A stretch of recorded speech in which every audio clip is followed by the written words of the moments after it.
Assalamualaikum warahmatullahi wabarakatuh.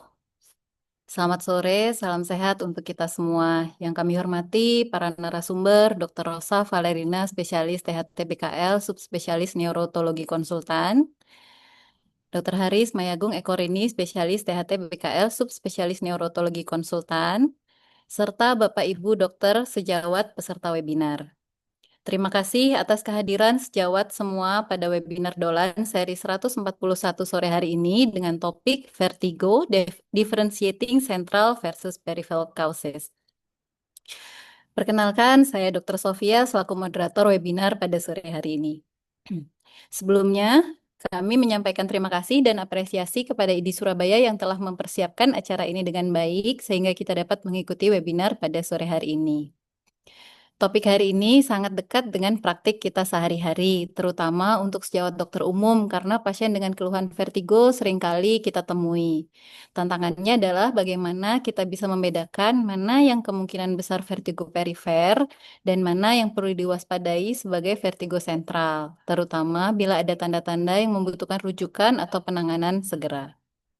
Pada sore hari ini, kita akan mendengarkan materi dari dua narasumber. Kemudian setelah kedua materi selesai, akan dilanjutkan dengan sesi diskusi dan tanya jawab.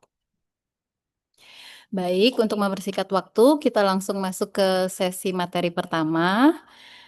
Narasumber pertama kita adalah Dr. Rosa Valerina, spesialis THT BKL, subspesialis neurotologi konsultan. Beliau adalah senior sekaligus panutan saya. Izin menyapa dulu ya, Dok. Selamat sore, Dr. Rosa. Selamat sore, panutan saya, Dr. Sofia, yang cantik sekali. Alhamdulillah sehat, dokter. Alhamdulillah sehat. Alhamdulillah. Terima kasih banyak, dokter, sudah berkenan hadir dan berbagi ilmu di webinar Dolan ID Surabaya sore hari ini. Sami-sami, Dok. Beruntung sekali sore ini kita bisa mendapat sharing langsung dari Dokter Rosa, terutama untuk topik vertigo yang memang sangat sering kita temui dalam praktik sehari-hari dan biasanya membuat kita dan sejawat semua ikutan vertigo ya, Dok. Baik, untuk mempersingkat waktu bisa kita langsung masuk ke sesi materi pertama. Dokter Rosa akan menyampaikan materi pertama. Kepada Dokter Rosa, saya persilakan. Silakan, dokter. Baik, terima kasih Dr. Sofia. Bismillahirrahmanirrahim. Assalamualaikum warahmatullahi wabarakatuh. Pertama-tama saya ucapkan terima kasih kepada Dolan ID ya, karena telah memberikan waktu kepada kami untuk istilahnya diskusi bersama, sharing session kalau saya bilang ya. Jadi kita sama-sama belajar dan saya ingin menyapa guru saya tersayang, Ibu Haris Mayagung Ekorini, di mana saya terinspirasi dari Dr. Haris untuk mempelajari lebih lanjut tentang vertigo ini. Dan tentu saja junior saya, Dr. Sofia, yang sangat cantik dan brilian menurut saya. Terima kasih karena sudah menjadi moderator pada sore hari ini. Baiklah, tidak berlama-lama, saya akan memulai. Jadi, em, presentasi yang akan kita berikan adalah kombinasi. Jadi, antara saya nanti dengan Dr. Haris, sehingga semoga tidak overlapping ya. Dan kami akan saling melengkapi. Di mana kita sering bertemu ya dengan kasus sehari-hari.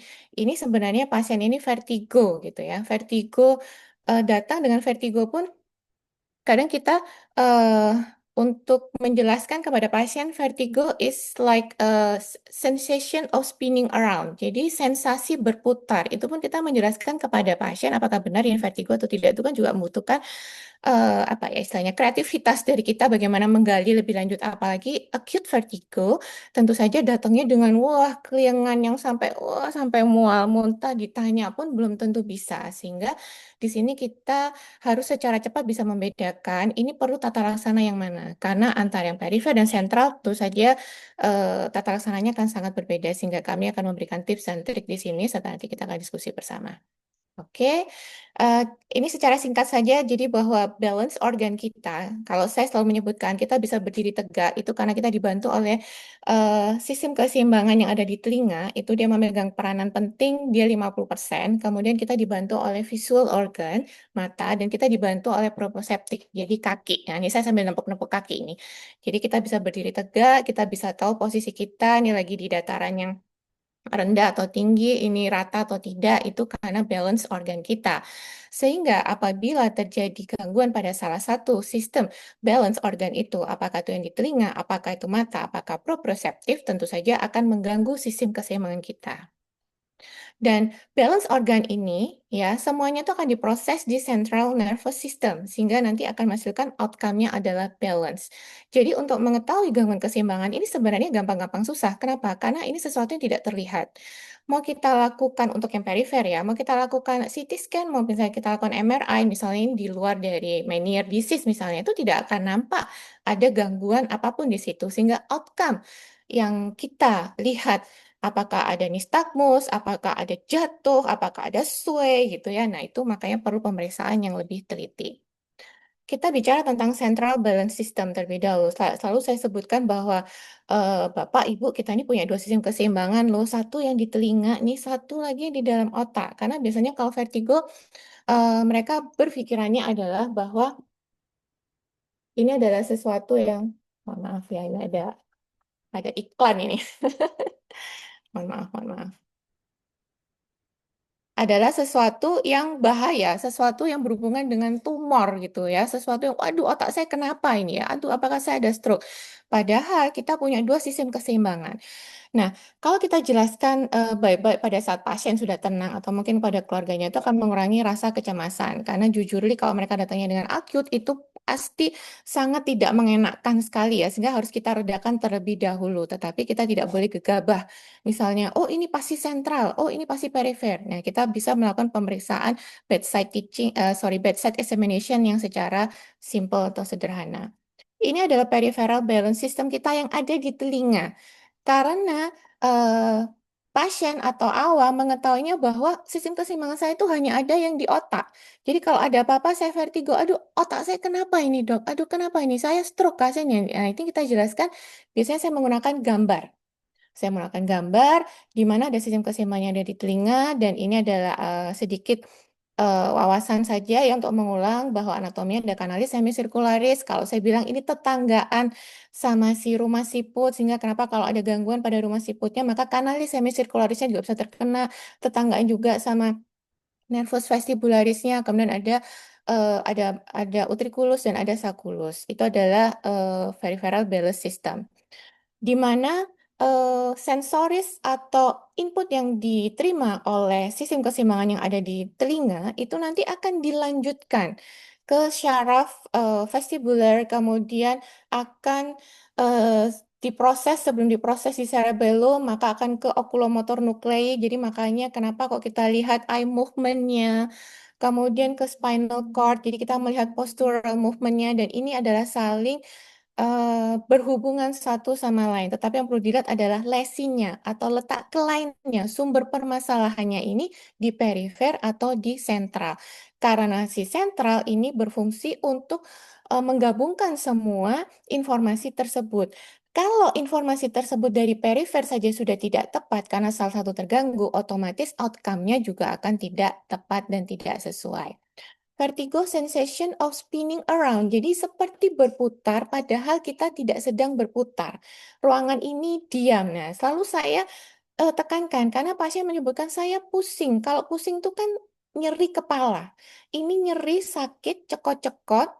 Kalau cekot-cekot satu sisi, dua sisi atau rasa seperti degan atau seperti berputar atau imbalance, jadi tidak berputar tapi pokoknya seperti saya tidak seimbang kalau jalan dok kayak nggak pepek gitu ya, kayak nggak bisa pas gitu ya, atau seperti lightheadedness, atau ada yang menyebutkan bahwa kepala saya ini seperti kayak mau lepas gitu loh dok dari sini. Nah, itu adalah berbagai macam yang disampaikan oleh pasien dan kita perlu untuk ini ya menangkap informasi tersebut. Karena dari anamnesa 75% itu kita sudah bisa menegakkan, oh ini arahnya kemana ya? Karena kalau datangnya ke emergency, acute vestibular syndrome, di mana nanti kita akan belajar tentang HINS ya, sedikit akan saya sampaikan. Kebanyakan memang antara neuritis vestibularis yang punyanya perifer atau posterior circulation stroke, itu punyanya sentral. Nah, bahayanya posterior circulation stroke, tapi jangan dianggap juga bahwa perifer itu tidak bahaya. Bahayanya apa kalau jatuh pasiennya? Jatuh trauma kepala, nah ini menyebabkan bahaya. Jadi kita perlu untuk mengevaluasi lebih lanjut.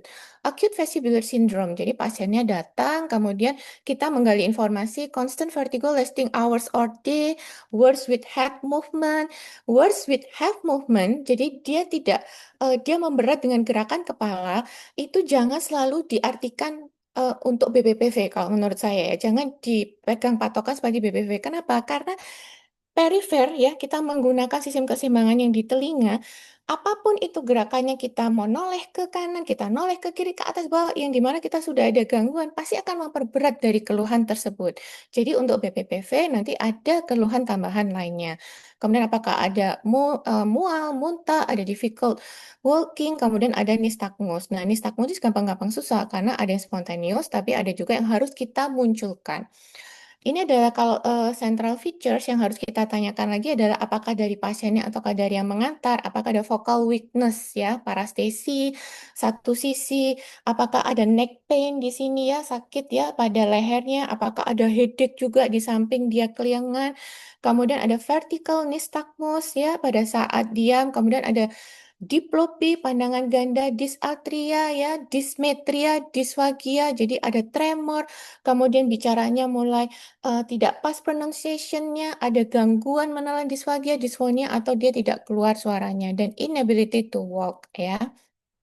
Pada periferal itu juga perlu kita tanyakan karena konstan vertigonya itu nanti eh, akan kita bisa tahu dari durasinya ya, berapa detik terjadinya, berapa menit, berapa jam, berapa hari, dan apakah ada perburukan juga dengan head movement. Jadi sama-sama kita tanyakan untuk nanti kita mengklasifikasikan. Karena kita ketahui bahwa yang mual muntahnya itu lebih berat itu pada yang perifer. Nah, ini sedikit pembagian dari saya ya. Jadi dari vestibular examination, anamnesa, kita bedakan apakah dia sentral perifer. Kalau perifer itu kita periksa vestibular ocular reflex, hints yang selainnya akan saya bahas. Sebenarnya pemeriksaannya banyak dan ini saling eh, mengisi gitu ya, saling mix and match seperti pemeriksaan pendengaran yang tidak bisa satu pemeriksaan pendengaran saja. Misalnya ketemunya A, oh kita perlu pemeriksaan tambahan B. Dari sini kita nanti bisa tahu nih apakah sentral atau perifer. Tetapi sesuai dengan kompetensi dari dokter umum, maka kita berikan yang memang dokter umum wajib untuk tahu. Untuk sentral, kita tahu ada tes dysdiadokinesis, fast pointing test, dan finger nose point test yang paling cepat. Tapi ini lebih susah kalau pasiennya itu sedang vertigonya sedang berat. Kita ketahui central balance berarti di brain area, kalau perifer berarti di inner ear ya. And most causes adalah di ENT field. Ini tadi perifer ada BPPV, ada non-BPPV. Yang paling banyak ditemui apabila dia long lasting pada saat datang ke IGD itu adalah yang neuritis vestibularis. Jadi kalau ada misalnya batuk pilek gitu ya, kemudian ada mual muntah hebat dan vertigo yang hebat, ya, nah kita tinggal bedakan ada gangguan pendengarannya atau tidak, dan kita lakukan tes HINS untuk memastikan bahwa ini sentral atau perifer, karena kebanyakan adalah neuritis vestibularis. Atau kalau sentral ya, sehingga perlu dilakukan pemeriksaan taman MRI atau CT scan dan dirujuk kepada dokter neuronya. HINS, apa itu HINS ya? Head Impulse Test, Nystagmus, dan tes Skew Deviation.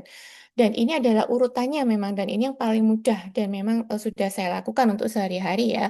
Kita lakukan pada pasien yang with hours or days of vertigo, jadi long lasting dan spontaneous nystagmus. Kalau BPPV kan yang kita tangkap adalah dalam hitungan detik gitu ya. Jadi aduh, pusing, gini kok, aduh kok enakan ya. Nah, itu kan detik ya, 1 sampai 3 detik, tapi dalam posisi seperti ini sudah nggak ada keluhan lagi. Nah, itu lebih bisa dipastikan adalah BPPV sehingga kita perlu pemeriksaan lainnya. Head impulse test itu kita mau mencari yang disebut dengan catch up circuit. Jadi catch up circuit itu sesuai dengan arah telinga yang sakit. Jadi saya arahkan ya kepalanya ke kanan dan ke kiri, kemudian agak menunduk, kemudian saya minta melihat ke hidung saya. Catch up circuit itu adalah di mana pasien tidak bisa memposisikan matanya tepat di objek yang perlu dilihat. Jadi hidung saya, sehingga matanya sempat bergerak untuk kemudian catch up lagi. Nah, itu berarti ada gangguan di perifer. Kalau seperti itu, hati saya lebih tenang biasanya. Oh, ini berarti ke arah perifer. Karena kan kalau sentral sampai kita ketahui tadi ada hubungannya dengan stroke dan yang lainnya. Nah, apakah ini abnormal? yang ada yaitu vestibular neuritis. Kemudian ini masih hit teknik dan memang ini memang butuh latihan di mana kita harus secara gently, jangan terlalu jauh, juga jangan terlalu pelan karena kalau pelan nanti pasiennya akan tahu ini ke kanan atau ke kiri. Jadi kita pastikan yang pertama adalah tidak ada riwayat dari neck trauma ya, tidak ada riwayat neck trauma. Kemudian pasiennya diminta untuk relax sehingga benar-benar diletakkan lehernya sehingga kita bisa mendapatkan catch-up sedikit seperti itu. Nah, ini adalah Right head impulse test. Jadi there. kita secara cepat ya. There's no catch-up when his head is turned to the Aku left. nggak kedengaran ya, Dokter Sofia ya. Like, Nah, catch-up is of larger Jelas amplitude dokter, kedengaran. segments. oh ya. Nah, dilihat ya tadi ya, pada saat ke kanan itu ada catch-up sedikitnya. Ya, jadi digerakkan ke kanan, dia ke kanan dulu, kemudian dia baru ke tengah. Itu adalah catch-up sedikit. Right. Oke, kita lihat yang ini. Has a normal head impulse test, which is concerning for a central Nah, cause to her ini vertigo tidak ada and catch-up aesthetic. sedikit. Ini There's diminta no untuk catch-up melihat seen ke on testing hidung either dokternya ya. Tidak ada catch-up sedikit, tapi pada pasien ini dia ada central. nystagmus. Nah, kemudian kita tadi ada head impulse test, kita masuk ke nystagmus. Nystagmus itu kita lihat dalam kondisi diam dulu. Apakah ada vertical nystagmus, itu tanda ke sentral. Kemudian kalau horizontal nystagmus, itu berarti vertical, horizontal. Horizontal itu pun jadi yang ke kanan ke kiri, apakah dia berubah sesuai dengan gaze, ya, jadi unidirectional, ataukah dia tidak berubah, ataukah dia bidirectional. Nah, nanti ini akan saya jelaskan. Nah, unidirectional namanya saja uni. Uni itu berarti satu, jadi satu sisi. Horizontal nystagmus, di mana yang kita sebut dengan nystagmus itu adalah fase cepatnya. Jadi kalau ini ya, mudah-mudahan jari saya kelihatan ya, tangan saya misalnya gini ya, gerak terus balik. Nah, ini fase cepatnya inilah yang disebut dengan nystagmusnya ke arah mana. Jadi apabila saya gerakkan atau saya minta pasien untuk melirik ke kanan, kemudian fase cepatnya ke kanan. Saya minta melirik ke kiri, fase cepatnya tetap ke kanan. Itu adalah unidirectional nystagmus. Kenapa bisa terjadi nystagmus? Nystagmus itu adalah kita melakukan tes vestibulo-ocular reflex ya.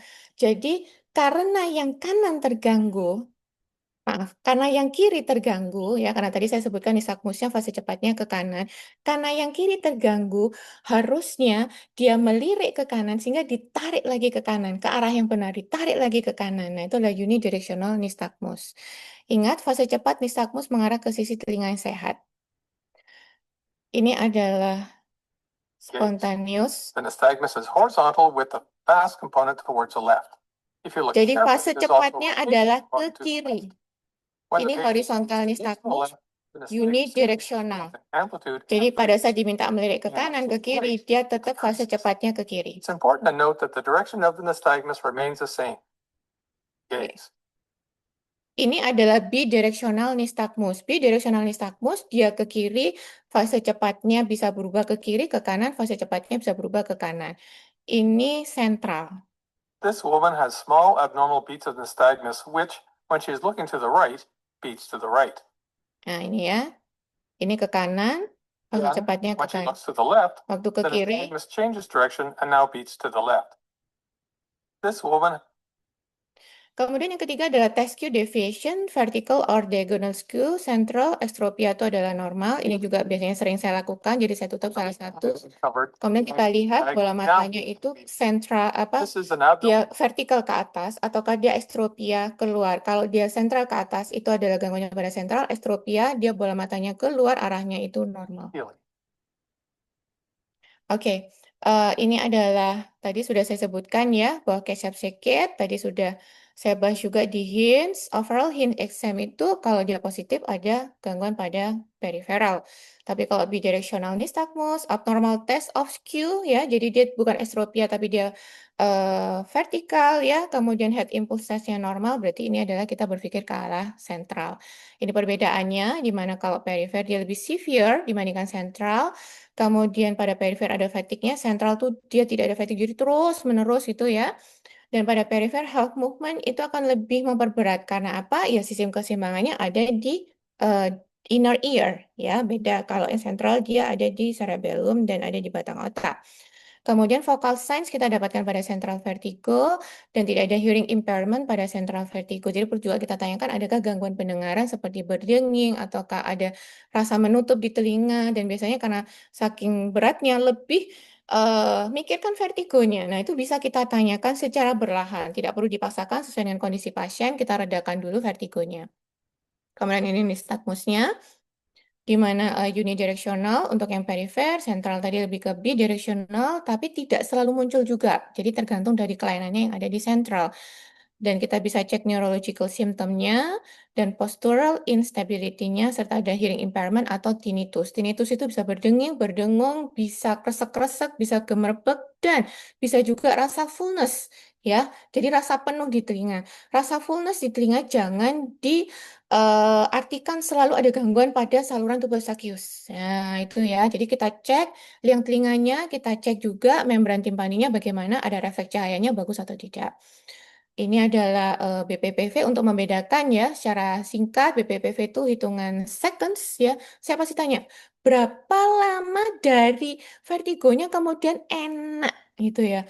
Aduh, berapa lama ya? Nah, itu saya tanya lagi berapa lama. Tadi kan nggak enak itu ya nilainya 10, habis itu kan ya lumayan enak. Nah, ini berapa lama? Nah, itu perlu kita pandu ya pasiennya ya atau yang mengantarkan karena itu bisa mengarahkan kita ini perifer yang mana ini gitu ya untuk nanti tata laksananya bagaimana dan pemeriksaan selanjutnya bagaimana dan ini sudah masing-masing ada gejala tambahannya seperti Meniere's disease ada oral fullness jadi ya bukan dikasih prosedur ephedrine ya untuk Meniere's disease sehingga perlu kita tata laksana yang lain. Ini BPPV kanalis posterior di mana adalah merupakan kompetensi dari dokter umum ya yang kanalis posterior kita curiga maka kita perlu lakukan pemeriksaan dyshellpike ya sebentar saya ada videonya ini Watch the video. Here's the latency. She's ya in position. dyshellpike kita lakukan secara gently memang ini perlu latihan ya torsional untuk nistagmusnya ya kemudian ke atas kita lihat dan pasien juga kita pastikan apakah ada cedera di spine-nya sama di lehernya ya. Pastikan kita tunggu sampai nistagmusnya itu hilang baru kita lakukan eple atau manuver. Nah, ini kalau secara pelan ya. Jadi ada torsionalnya. Jangan bingung loh, katanya kalau vertikal itu ini apa kalau ke atas itu dia sentral. Nah, ini kan kita posisikan dan kanalis posteriornya kan ikut turun ke belakang sehingga kita munculkan itu namanya nistagmus. Ini eplenya. You wait 1 or 2 minutes, and then you turn them from there to the negative Hall pike Left side. ear eple. Might Ya, add the jadi kita sudah beritahukan di awal pada pasiennya nanti apa yang perlu dilakukan apabila kita diperiksa. so Dan ini bisa dikerjakan di mana saja. Saya berapa kali mengerjakan di emergency room dan juga di ruang rawat inap ya. Jadi bisa kita kondisikan bagaimana. So again, Ini saya you cepatkan. Ya, jadi ini adalah mungkin nanti dari Dokter Haris akan lebih jelas. Oke, dari saya itu Dokter Sofia. Terima kasih. Saya stop share dulu. Baik, terima kasih banyak Dr. Rosa atas materi pertama yang sangat menarik dan sangat penting sebagai dasar pemahaman kita. Dari pemaparan tadi kita sudah mendapatkan gambaran yang mengenai acute vertigo in primary care, terutama bagaimana pendekatan klinis untuk membedakan kemungkinan penyebab perifer dan sentral pada pasien dengan vertigo akut. Baik, bagi sejawat peserta webinar yang memiliki pertanyaan, silakan menuliskannya melalui kolom chat atau Q&A. Nanti kami akan membacakan untuk dijawab oleh para narasumber. Selanjutnya, kita akan masuk ke materi kedua yang akan dibawakan oleh narasumber kedua kita, Dr. Haris Mayagung Ekorini, spesialis THT BKL, subspesialis neurotologi konsultan.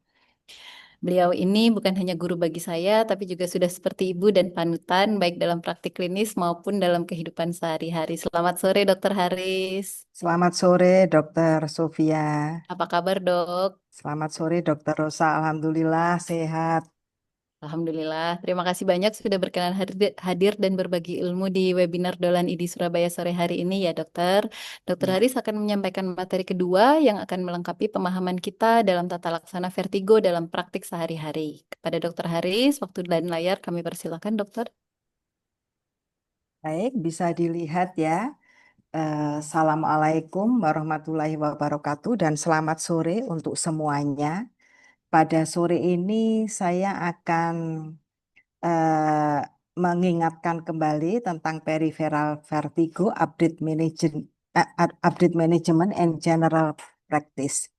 Saya tidak banyak memaparkan slide karena tadi juga sudah banyak dipaparkan oleh Dr. Rosa, itu juga sangat membantu bagi saya.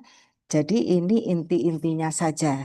Kalau tadi kita sudah mendengarkan acute vertigo, ini saya hanya menyinggung sedikit tentang manajemennya. Ya, kalau kita tahu vertigo itu dibagi menjadi dua. Yang pertama adalah fisiologis atau motion sickness. Vertigo ini merupakan bagian dari dizziness, gangguan keseimbangan.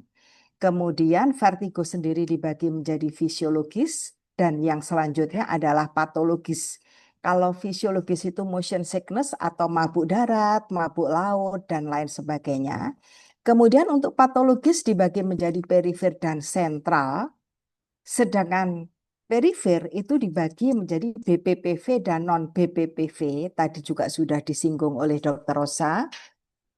Sedangkan BPPV sendiri dibagi menjadi kanalis yang posterior, yang satunya lateral dan anterior. Nanti yang akan saya bahas adalah yang non-BPPV dan posterior sesuai dengan SKDI tahun 2012, walaupun yang non-BPPV ini tidak banyak dibahas, tetapi nanti saya akan mencoba membahas kaitannya dengan GP, dengan dokter umum. Kalau kita mendapatkan pasien dengan vertigo, itu harus ditentukan sistem mana yang terlihat. Tadi sudah dibahas tentang anatominya, sistem mana yang terlibat. Kemudian apakah perifer atau sentral juga sudah dibahas, dan apakah ada gangguan vestibuler. Artinya gangguan vestibuler itu di tempat kami, THT.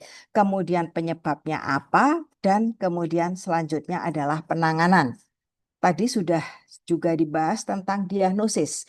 Jadi ada anamnesis dasar yaitu 3T, time, type, trigger, dan 1A, accompanied, dan selanjutnya diagnosis ditentukan dengan pemeriksaan.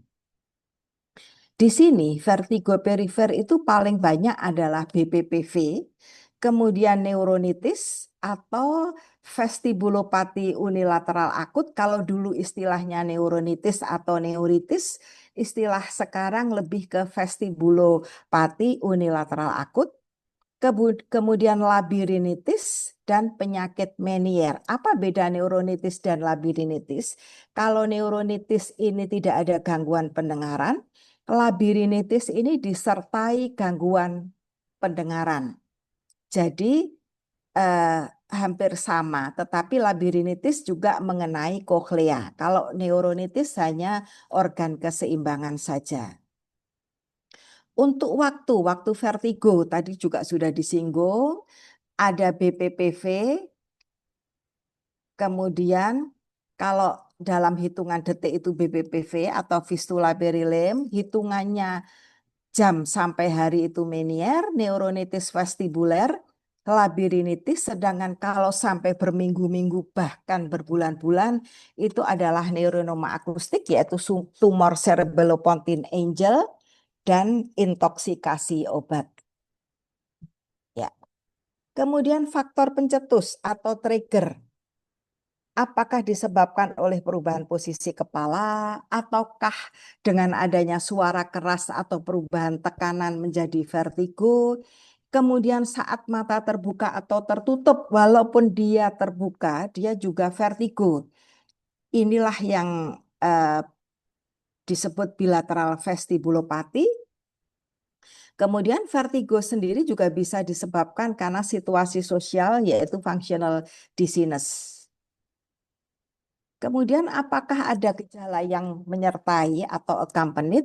Apakah ada tinnitus, telinga terasa penuh, hiperakusis? Apakah ada gejala vasovegetatif yang menyertai yaitu mual, muntah? Apakah ada penglihatan ganda, ataksia, atau paresis? itu harus ditanyakan karena 70% dari diagnosis itu berasal dari anamnesis yang cermat. Apalagi sebagai dokter umum harus anamnesisnya harus cermat. Hati-hati kalau ada kondisi seperti ini, tadi juga sudah disebut ada dysarthri, diplopia, disfonia, disfagia, dysmetria, dysestesia. Jangan berpikir ke arah perifer. Kalau ada kondisi seperti ini, segera pikirkan ke arah sentral. Jadi teman-teman sejawat ini pada saat menemukan pasien vertigo, tentukan dulu apakah ini perifer atau sentral. Kalau perifer itu kompetensi teman-teman sejawat yang di GP ini apa, harus ditangani. Sedangkan mana yang bisa dirujuk itu bisa dirujuk. Kemudian untuk terapi, tentunya terapi itu adalah sesuai penyebab atau underlying disease. Di sini bisa farmakoterapi, kemudian ada reposisi kanal, kemudian bisa juga dengan pembedahan. Reposisi kanal ini untuk BPPV atau benign paroxysmal positional vertigo. Kemudian bisa juga diberikan simptomatis yaitu farmakoterapi. Dan yang terakhir adalah vestibular rehabilitasi terapi atau VRT, rehabilitasi vestibuler. Ini jenis-jenis vertigo. Kalau BPPV tentunya dilakukan reposisi kanalit. Sedangkan neuritis atau akut vestibulopati perifer itu bisa diberikan steroid, vasodilator dan VRT. Kemudian kalau labirinitis yaitu bisa diberikan antibiotik, tetapi tergantung penyebab.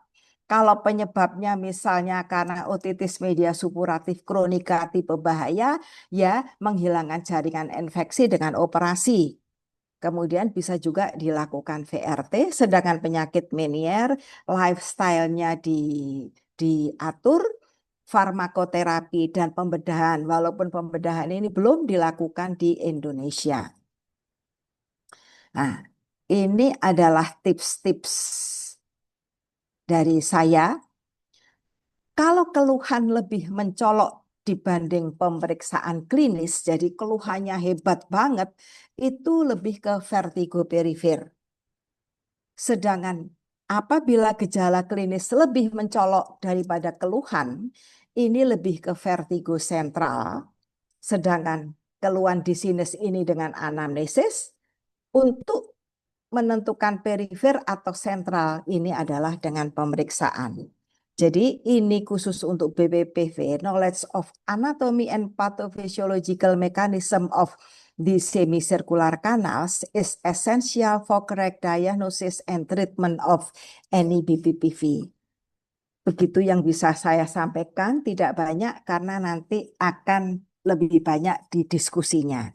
Demikian Ibu Moderator, wassalamualaikum warahmatullahi wabarakatuh. Waalaikumsalam warahmatullahi wabarakatuh. Terima kasih banyak Dr. Haris atas materi kedua yang sangat menarik dan praktis.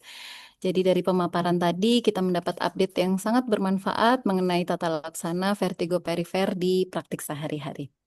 Selanjutnya kita akan masuk ke sesi diskusi dan tanya jawab. Untuk Bapak Ibu sejawat peserta webinar, silahkan menuliskan pertanyaan melalui kolom Q&A atau bisa di chat. Baik, bisa kita mulai ya Dok untuk sesi diskusi. Pertanyaan pertama, bila ada seorang pasien datang karena keluhan vertigo sejak 1 hari yang lalu tanpa riwayat sebelumnya. Vertigo dirasa berjam-jam namun dipengaruhi posisi. Kebetulan pasien ada riwayat DM dan HT tidak terkontrol. Pada pemeriksaan HIT muncul positif 1 kali, kemudian saat diulang-ulang hilang. Begitu juga dilakukan Dixalpike, muncul nistagmus singkat 1 kali, kemudian saat diulang-ulang hilang sama sekali.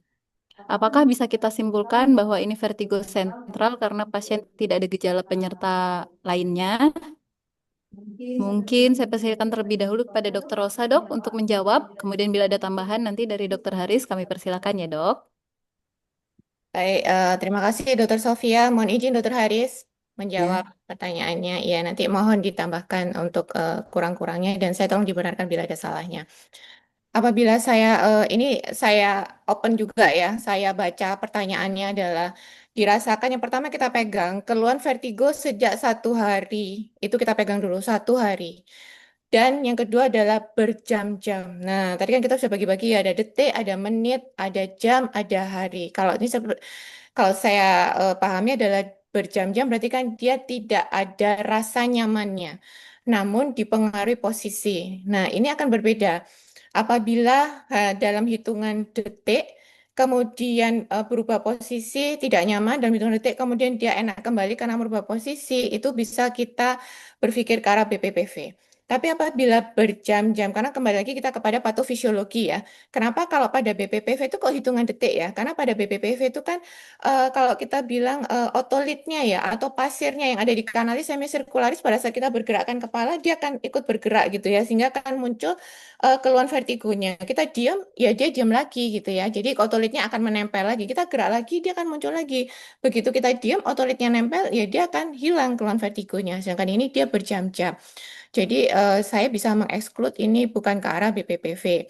Nah, ini bagus sekali. Ada riwayat diabetes dan hipertensi tidak terkontrol. Ini saya juga sudah semakin agak rewel ya masalah masalah riwayat penyakit ya. Saya juga tanyakan karena ini kan mengganggu vaskularisasi. Kemudian pada HIT muncul positif 1 kali. Berarti saya asumsikan catch up circuitnya. Apakah dia kanan atau kiri tidak disebutkan. Apabila dia muncul catch up circuit itu kan berarti menandakan ada perifer di situ. Nah, pada BPPV itu HIT tidak akan muncul. Pada BPPV itu akan muncul apabila eh, kita manipulasi ya atau kita eh, datangkan itu gejalanya dengan kita lakukan dyshelpite. Jadi kita rubah posisinya sehingga kita harapkan otolitnya itu dia melayang sehingga akan muncul nistagmusnya. Nah, sedangkan pada HIT itu kita mau melihat vestibulo-ocular reflex untuk tahu catch up circuitnya. Apakah antara telinga, ya, kemudian syarafnya, vestibularisnya, kemudian dengan matanya itu satu kata kalau saya bilang. Sehingga kalau salah satu terganggu, kan mereka tidak kerjasama dengan baik ya, sehingga akan muncul yang namanya catch up circuit. Ya, seperti itu ya. Jadi saya tidak berpikir lagi ke arah BPPV. Kemudian saat diulang-ulang hilang. Nah, ini saya agak bingung di kata-kata kemudian saat diulang-ulang hilang. Apakah mungkin pada saat hitnya kemudian tidak muncul lagi? Nah, kemudian begitu juga dilakukan dyshelpite, muncul nistagmus singkat. Apabila pasien, contoh kata ya, gangguan vestibular perifer non BPPV eh, neuritis vestibularis. Bila kita lakukan perubahan posisi kepala, apakah itu dyshelpite ya, ataukah perubahan posisi kepala yang lain, nistagmus tentu saja akan muncul. Nah, yang perlu kita lihat munculnya itu apakah sesuai dengan kriteria dari BPPV, seperti torsional ya, kemudian dia yang ke atas seperti itu ya. Apakah itu sesuai gitu ya? Karena apabila BPPV, maka hitnya tidak muncul sesuai dengan patofisiologi yang terjadi. Apakah bisa disimpulkan bahwa ini vertigo sentral? Nah, kita belum bisa menyimpulkan apalagi tadi hitnya ada positif ya, itu kan berarti ke arah perifer.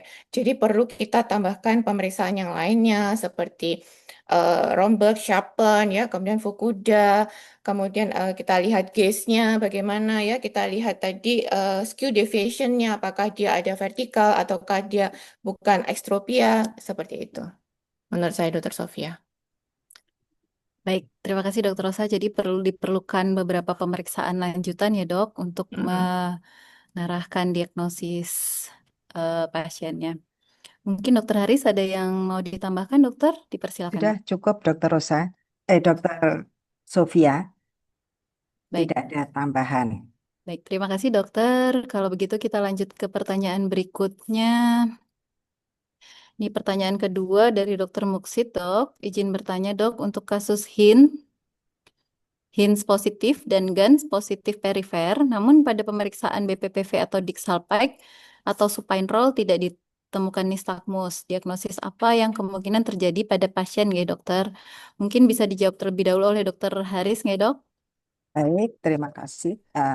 Di sini ditanyakan kasus Hens-nya positif dan Gans perifer. Kemungkinan ini maksudnya Hens yang perifer ya, Dokter Sofia. Betul dok, Karena ini sepertinya begitu ya dok. Hens yang perifer, namun pada pemeriksaan Dixalpide tidak ada nistagmus. Tentunya kalau tidak Dixalpide itu adalah gold standar untuk BPPV. Nah, di sini berarti bukan BPPV, jadi ini kemungkinan adalah perifer. Apakah perifer itu ada beberapa? Bisa neuronitis, bisa labirinitis, tentunya harus ditanyakan juga kalau perifer itu bagaimana dengan hasil audiogram atau pendengarannya. Kalau pendengarannya oke, kalau misalnya di perifer itu tidak mempunyai audiometer, boleh dengan tes bisik sederhana. Paling tidak kita bisa tahu telinga kanan dan kirinya itu bagaimana. Kalau itu oke, kemungkinan memang neuronitis. Tetapi untuk menentukan neuronitis tentunya anamnesis. Apakah dikatakan juga neuronitis itu bisa disertai, bisa sebelumnya karena influenza, bisa karena virus herpes simplex, dan macam-macam. Tetapi ada juga yang masih sulit karena ini masih pro dan kontra. Jadi seperti itu dok, kemungkinan memang ini vertigo perifer kalau melihat Hens-nya positif perifer dan Gans-nya perifer. Seperti itu dokter Sofi. Baik, terima kasih dok. Sangat jelas sekali penjelasannya. Jadi memang kita baru bisa menyimpulkan bahwa ini kemungkinan perifer ya dok. Dibutuhkan beberapa pemeriksaan. Salah satunya mungkin dengan tes fisik sederhana ya dok. Untuk kita bisa mengetahui apakah ada gangguan pendengaran atau tidak. Barangkali dokter Rosa ada yang mau ditambahkan? Silakan dokter. Ampun, Dokter Sofia. Baik, kalau begitu kita bisa lanjut ke pertanyaan berikutnya dokter. Pertanyaan ketiga.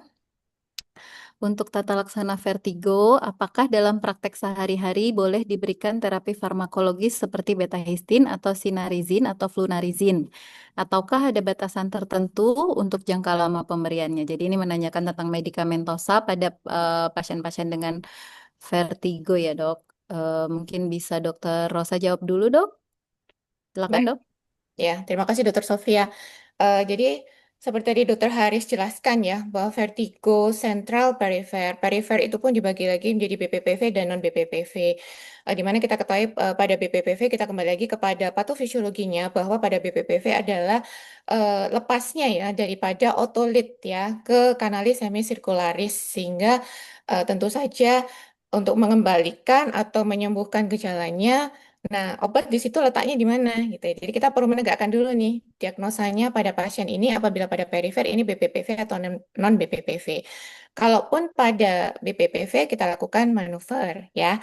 Tetapi penelitian semakin berkembang adalah contoh kata saya mendapatkan BPPV yang rekurensinya itu tinggi ya, sehingga otolitnya itu mudah untuk lepas. Otolitnya mudah untuk lepas, gangguan vaskularisasi, sehingga itu bisa dibantu dengan obat golongan betahistin yang dihidrokloride. Ya, kita tahu karena betahistin itu ada dua macam, yang betahistin yang dihidrokloride. Kalau saya bilang itu sebagai lemnya. Tetapi tentu saja itu ada batasan tertentu ya, karena kan bagaimanapun obat kalau terlalu lama bisa mengganggu fungsi daripada ginjal. Tetapi yang paling penting itu mencari tahu faktor predisposisinya. Contoh kata pasien saya itu karena gangguan pada vaskularisasinya ya. Jadi gangguan pada kolesterolnya, gangguan pada tekanan darahnya, dan ada juga beberapa pasien saya itu yang disebabkan karena gangguan pada hormonnya, ya, hormon tiroid dan segala macam, sehingga itu yang perlu kita atasi. Sambil itu kita bisa memberikan obat yang sesuai. Tetapi kalau pada BPPV sekali lagi bukan obat yang utama. Untuk batas jangka waktunya seperti tadi saya sebutkan, Dok, bahwa apabila at least 5 until 7 days gitu ya. Contoh kata pada acute vestibular syndrome yang perifer bisa kita berikan. Kemudian setelah itu apakah pasien perlu berlatih? Nah, sehingga tidak berlama-lama dengan obat.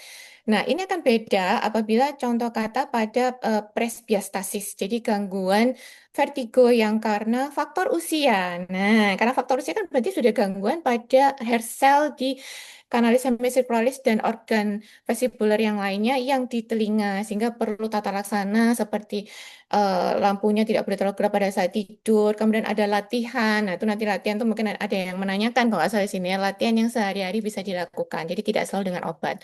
Begitu Dokter Sofia. Baik, terima kasih dokter penjelasannya. Jadi tidak setiap keluhan vertigo kita berikan medikamentosa tergantung etiologinya begitu ya dok? Baik, dokter Haris apakah Silakan. ada? Ya. Boleh dok, silakan Ya, dokter. ini jadi yang ditanyakan betahistin, sinarisin, atau flunarisin. Jadi untuk tata laksana vertigo, tentunya ini vertigo itu tadi sudah dijelaskan Dokter Rosa, bisa BPPV dan non BPPV. Betahistin boleh, karena betahistin terutama yang dihidroklorid itu tidak menyebabkan ngantuk. Dia merupakan vasodilator untuk brain juga, tetapi kalau flunarisin itu menyebabkan ngantuk, begitu juga sinarisin. Nah, pada obat-obat yang diberikan pada vertigo, itu sebaiknya jangan yang supresan. Mengapa? Karena kita akan melatih otak itu supaya segera aware. Kalau itu acute attack, boleh diberikan yang membuat ngantuk, tetapi as soon as possible itu harus segera di stop. Jadi misalnya katakanlah 1-2 hari, kemudian segera di stop untuk segera latihan dengan vestibular rehabilitasi terapi untuk neuronitis, labirinitis, ataupun yang perifer, bukan yang BPPV ya. Sedangkan untuk betahistin dihidroklorid itu bisa diberikan sampai 3 bulan untuk yang betahistin karena ini tidak membuat otak mengantuk, otak masih tetap aware. Begitu Dokter Sofi. Baik, terima kasih dokter. Jadi untuk pemberian agent vestibular suppression yang membuat sedasi, memberikan efek Iya, sedasi kita lebih batasi ya dok, karena betul, akan betul. menghambat untuk adaptasi sentralnya Iya, juga mungkin ya betul, dok. betul. Baik, terima kasih dok. Kita akan lanjut ke pertanyaan berikutnya dari dokter Edwin. Ada pasien dengan otitis media atau keluar cairan dari telinga dan terjadi vertigo. Apakah pemberian obat tetes cukup dan aman, dok? Oh, jadi ini pasien vertigo pada kasus OMSK sepertinya ya, dok. Silahkan dokter Haris mungkin bisa menjawab terlebih dahulu, dok. Sebetulnya aman saja, ya.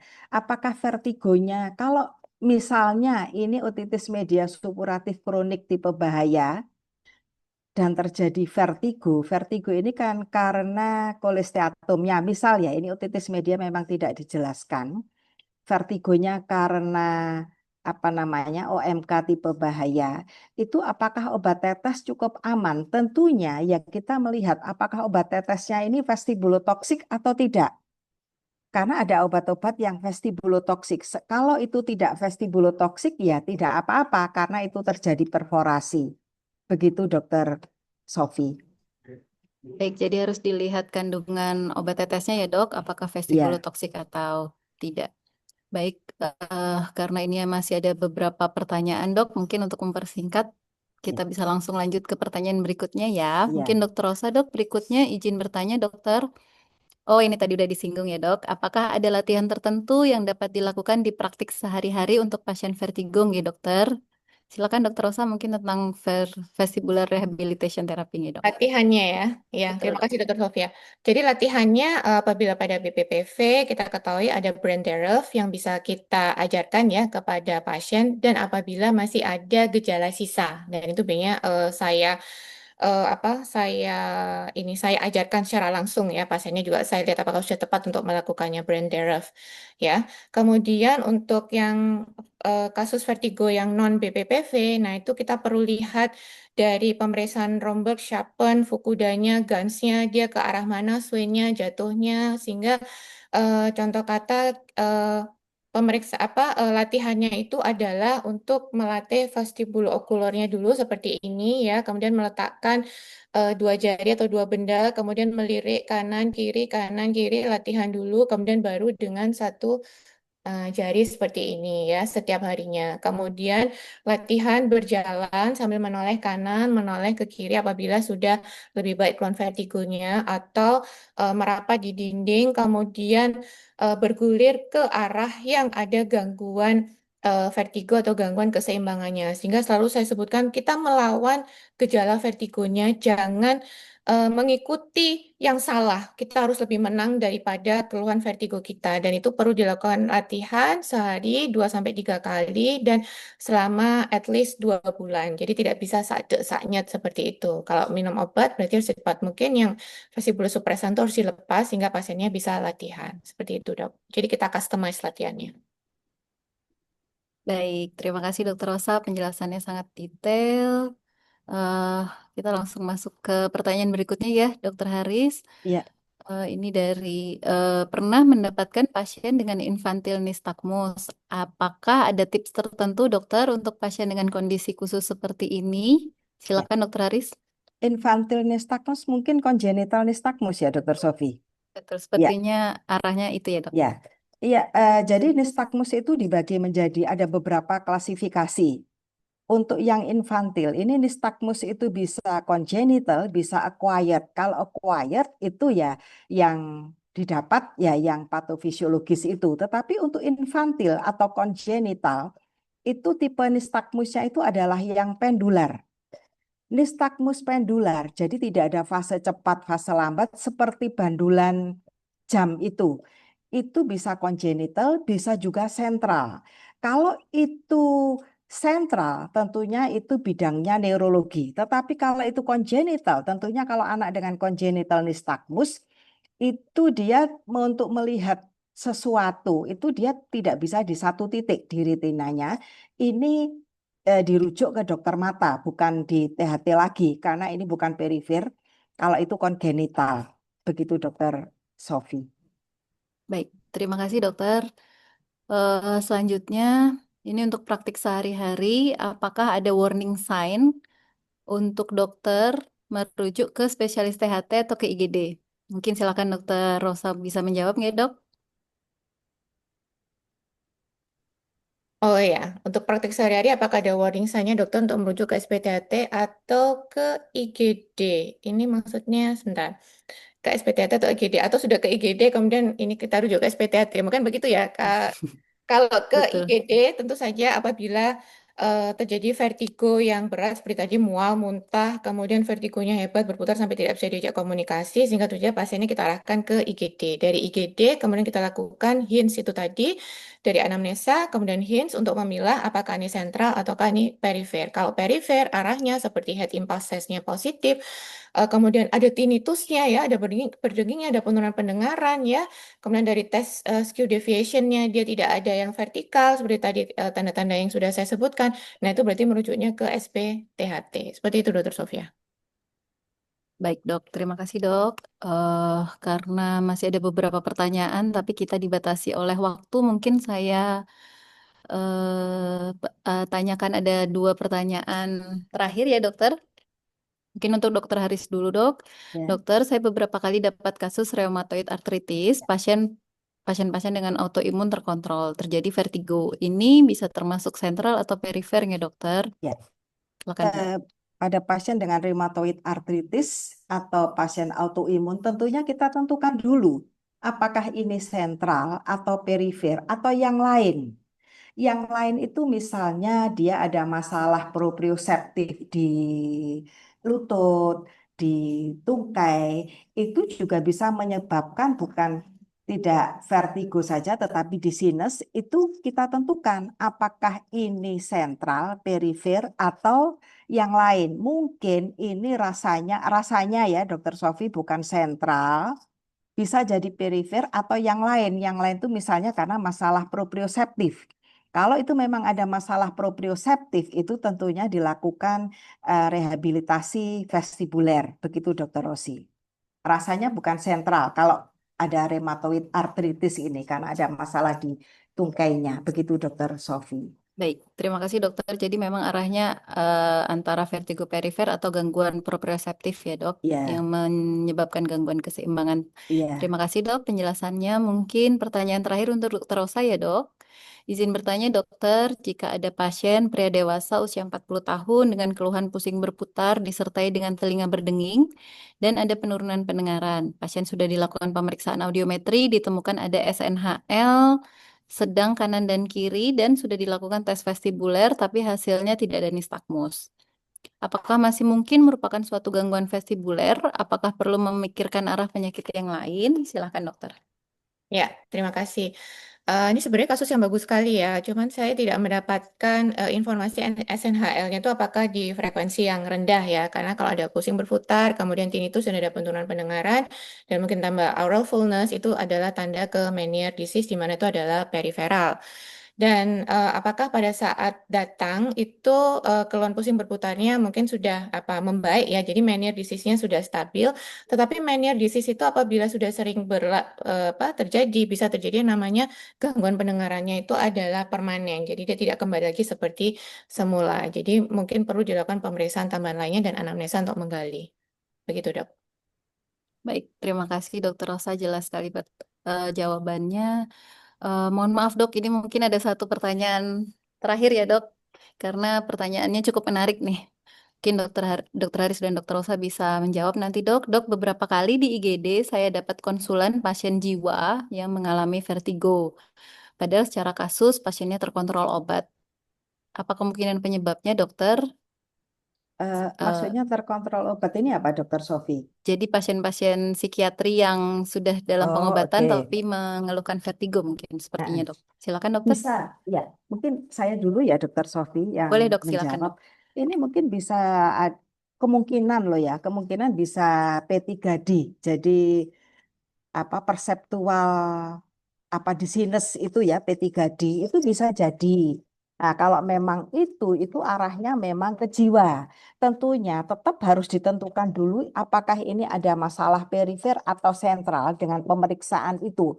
Kalau di perifer tidak ada masalah, kemudian di sentral tidak ada masalah, ini bisa jadi P3D. Seperti itu, Dokter. Dokter Sofi, jadi tetap ke jiwa, jadi psikisnya. Baik. Baik, terima kasih dok. Jadi harus kita pikirkan PPPD ya dok pada Ya. pasien-pasien dengan kelainan psikiatri. Mungkin dokter Rosa ada tambahan dokter? Iya, terima kasih. Saya ada beberapa ya, mulai banyak saya dapatkan dengan triple PD nih, persistent postural perceptual dizziness. Jadi pasiennya tidak pernah enak. Apabila kita curiganya di awal BPPV, sudah kita lakukan manuver juga tetap tidak enak, sudah diberikan obat juga tetap merasa tidak enak. Jadi sempoyongan dilakukan MRI semuanya juga normal. Nah, tetapi saya mendapatkan ada 2 kasus itu bagus dengan saya berikan obat golongan kalsetin ya.